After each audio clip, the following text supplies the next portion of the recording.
Sasuke, Hiei, and Vegeta. Chances are if you like one of these characters, you like all three. There's also a high chance that you're emo and you need to grow up. Now I'm just kidding, but in all seriousness, usually these three characters share fans universally. They all have certain traits that make them similar to each other and loved by many. Even compared to the protagonists of each respective series, these three characters have insane amounts of similarities. Not only do they favor each other physically and in terms of powers and abilities, but mainly in how they're written. This is exactly what I want to discuss in this video because I think it's super interesting seeing how they fit into their own stories but connect on so many different levels thematically. Each of these characters are cold and reserved while being rivals to the protagonists. They also work with the main cast while trying to achieve a selfish goal and are cynical in contrast to the main character's idealism. This leads to some of the coolest moments and most interesting character interactions in these series coming from these characters. With that being said, let's get right into the video.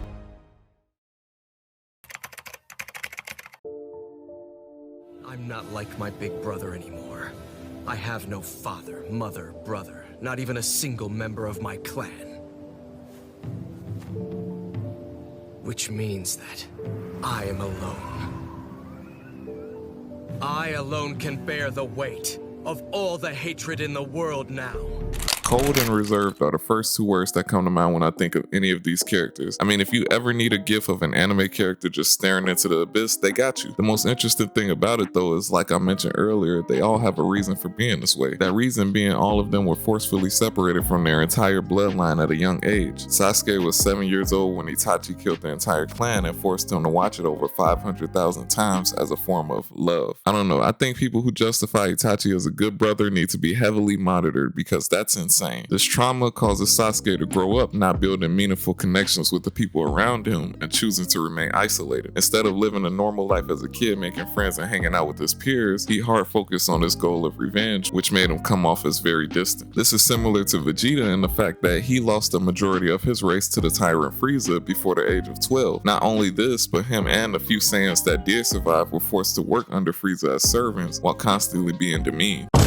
Obviously, this skewed his view of the world. I mean, he constantly went around bragging about being the prince of a grand total of 3 Saiyans. Also because of this, he grew up to be more independent and less likely to build meaningful connections similar to Sasuke. This is evident by how easily he threw away Nappa after becoming paralyzed by Goku in their fight. This was the one person we as the audience were led to believe Vegeta cared about and one of his childhood friends. This antisocial characteristic is understandable considering his past and lack of growing up with a system of people to nurture him. Vegeta learned to rely on his own power in the exact same way Hiei did. Hiei was the youngest of 3 to be separated from his people, being just an infant. He was known as a cursed child, being born from the forbidden mixture of an ice maiden and a fire demon. This led to him being an outcast as an infant, as he was the only male in a land of all-female ice maidens. Because of this, he was thrown over the mountaintop, which he ended up surviving and being raised by a gang of bandits. However, this didn't last long. After running away, he learned the value of the tear stone his late mother left him, which he wore in full view to lure attackers. He grew up fighting these attackers for fun and became a D-class demon by the age of 5. As you can see, all these characters have, well,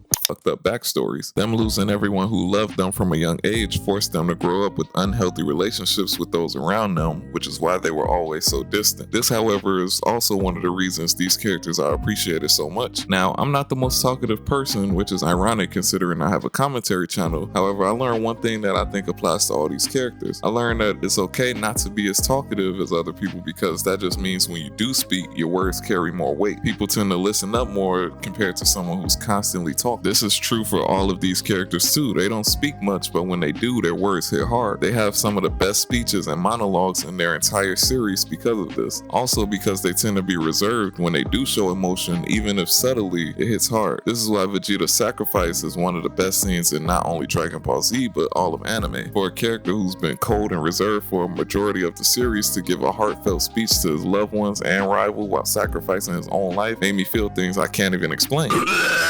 Speaking of having rivals though, that's another way all these characters relate.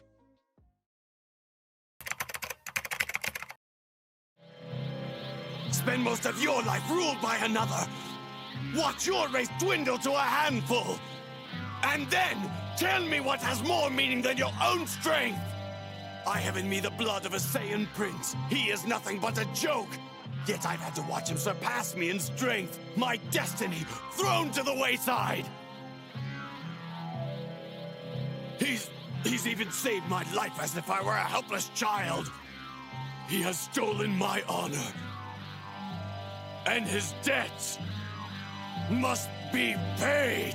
Another aspect of these characters is that they are all rivals to the protagonists of their respective series. This dynamic of them being somewhat equal yet rivaling each other is iconic, mainly due to these characters. Rivalries are important because they foster and promote growth. They force you to look inward and figure out everything about yourself from your strengths to your weaknesses and learn how to apply those to become stronger. The best rivalries inspire both sides to learn and grow. It's almost like a cheat code to accelerate growth. Take Goku and Vegeta for example. From their very first fight, Vegeta was set up to be the perfect rival for Goku, the Prince of all Saiyans versus a low-class warrior raised on Earth. Being the last two full-bred Saiyans in the universe also adds on to their rivalry because it puts them on an equal playing field. Vegeta lost the fight, and every moment after he spent training and working to make sure Goku could never be stronger than him again. This was his ultimate motivation, which is why it killed him to see Goku become the first Super Saiyan in over 1,000 years. He watches his rival achieve something he previously thought just to be a legend, something he thought was impossible. In Vegeta's words, Kakarot's success was like a demon in my head. Seeing his rival achieve this form motivated Vegeta to push past his limits himself and achieve the form. Their rivalry forced the best out of each other, similar to Hiei and Yusuke. Hiei and Yusuke started off as enemies as well, and after losing the first fight, Hiei is forced by Koenma to join Yusuke in the group. During his time with Yusuke, it's clear the two began to grow closer in the sense of being rivals. He threatens him to make sure he keeps his promises, like beating Toguro. He checks up on his training progress to make sure he's not slacking, and even fights him to keep him in check when he's not level-headed. This goes both ways, as Yusuke also motivates Hiei to become stronger. When Hiei watched Yusuke die while fighting Sensui, according to Sensui, he gained a power boost that brought him all the way to A-class. Seeing his closest comrade die in battle sparked a boost of energy in him that he wasn't even aware of himself. The interesting part is there's more to this interaction because Yusuke actually gets resurrected. After getting his ass beat by Sensui, Hiei, seeing Yusuke come back, grants him a second wind of energy. Sensui says the second boost was even stronger than the first one. It's almost like in addition to being happy his comrade is back, Hiei also wants to prove a point to Yusuke, that he too can stand up to a foe like Sensui and he doesn't need to just sit back and watch. This idea of wanting to show your power to your rival is prevalent between Naruto and Sasuke as well. Their dynamic is interesting because if you were to ask Sasuke if Naruto was his rival, he'd probably say something like,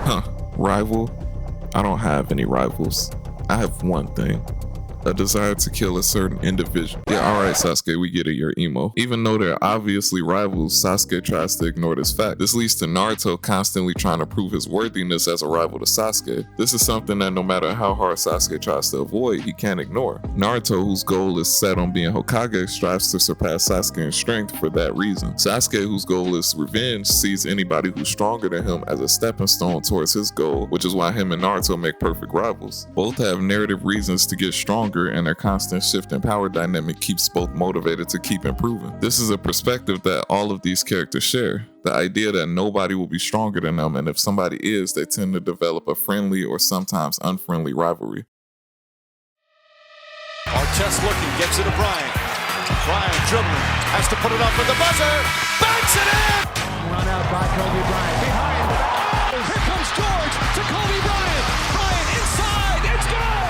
This competitiveness is reminiscent of Kobe Bryant's philosophy when it comes to basketball. No matter what, he won't let anyone outwork him or even believe that they outworked him. He tells the story of a time when he wasn't feeling 100% and dealing with back spasms, but he was scheduled to play against Vince Carter, who was on a hot streak. He said he didn't even want the perception of him ducking Vince Carter to be a thing. This insane level of competitiveness is exactly why Kobe was loved and inspired so many people. And the same can be said for Vegeta, Hiei, and Sasuke. Their competitiveness with their rivals inspires not only them to be better, but us as the audience.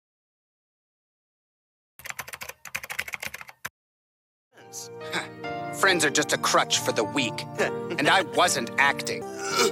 Don't confuse it. The only reason I saved you is because I might need your help.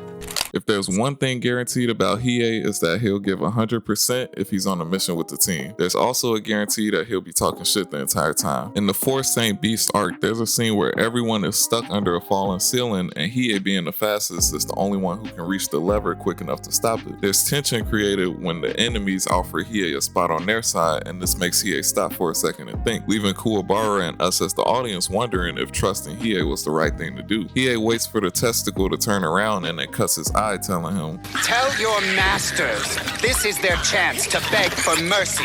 and this is the interesting thing about Hiei. Out of these three, he's the only one who teased the idea of splitting from the main group and actually going his own way, but never did it. Well, he actually did once when he got word of his sister being held hostage by a human. Hiei rushed to rescue her and viciously beats yet another enemy that resembles a testicle. He almost breaks his parole by killing a human, but Yukina and Kurama convince him to stop. This scene is important because it shows that if something is important enough to Hiei, he would leave the team to follow his own path. Sasuke is probably the most infamous for this exact reason. From a young age, being so motivated by revenge and not caring about anything else, Sasuke was open about having his own agenda. It came as a surprise to absolutely nobody when he chose the path to quick power and left the village to go with Orochimaru. However, even before he left the village, similar to Hiei, when he heard of Itachi's return, he went off alone. He didn't notify any higher-ups or teammates because this was something he felt was only his burden to take care of. Out of all three, though, I think Vegeta might be the biggest perpetrator of this. While he did fight alongside the main cast for the longest, he didn't fight for the same reasons as those around him. His biggest example of this comes in the Cell Saga. After learning about the hyperbolic time chamber and how he can use it to exponentially speed up his growth, he goes from Vegeta to buff-ass Vegeta. I am Super Vegeta. And not only did his muscles get bigger, but so did his fucking ego. This dude could have easily defeated Cell and saved the world and everyone in it, but no. Cell told him he could get stronger and really give Vegeta a challenge, so this numbskull decides to let Cell go off and absorb Android 18 and achieve his perfect form. Of course, this results in Vegeta getting absolutely demolished, destroyed, and embarrassed.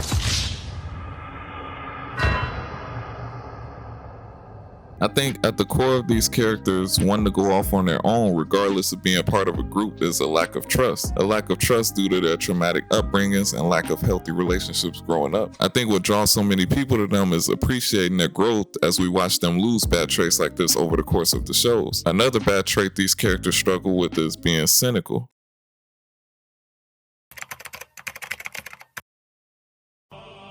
If you want to ridicule me as a brat swayed by his emotions, go ahead. To accept and adopt Itachi's intention would be childish. The foolish sputtering of those who don't know hatred. If anyone who criticizes my way of life were to come forward, I'd turn around and kill every single one of their loved ones, so that they too could grasp what it's like to experience this hatred of mine.